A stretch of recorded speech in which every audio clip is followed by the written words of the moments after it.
the year the music died.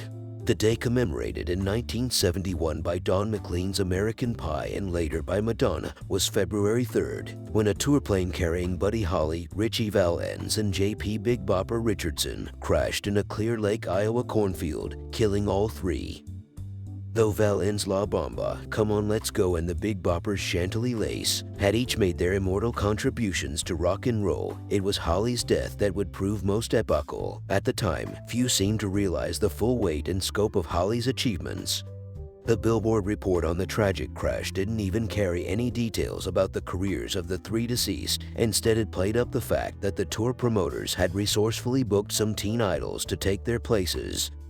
And though a 1973 film, American Graffiti, set in 1962, would have one character say, "Rock and roll's been going downhill ever since Buddy Holly died," that was more revisionist wishful thinking than anything else.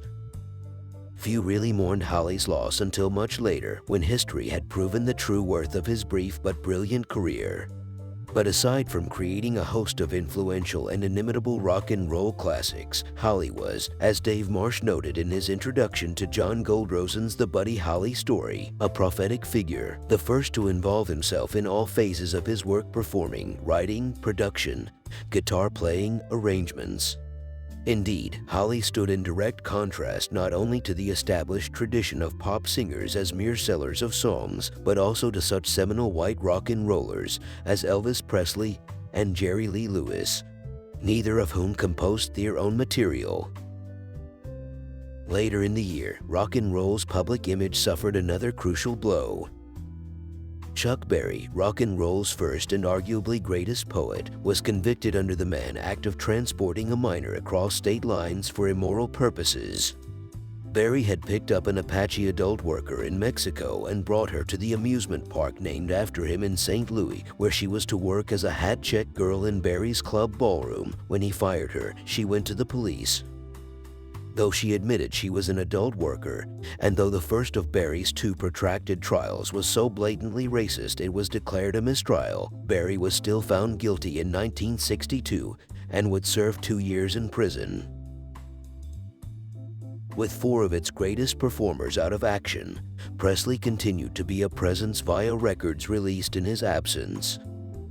Real rock and roll music began to take a backseat to divergent forms of pop music which were influenced by rock and roll, and which, in turn, would influence rock.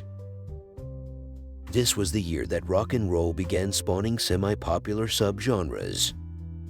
The first to flourish was teen idol music. Frankie Avalon's biggest hit, Venus, was released only days before Buddy Holly's death. As if all this weren't enough, late in 1959, Alan Freed lost his radio and TV jobs when the federal government stepped up its investigation into disc jockey payola. Like the Chuck Berry case, it was another hard, legal bombshell to reinforce the attitudinal sea change signaled by the popularity of the teen idols. A bad year indeed.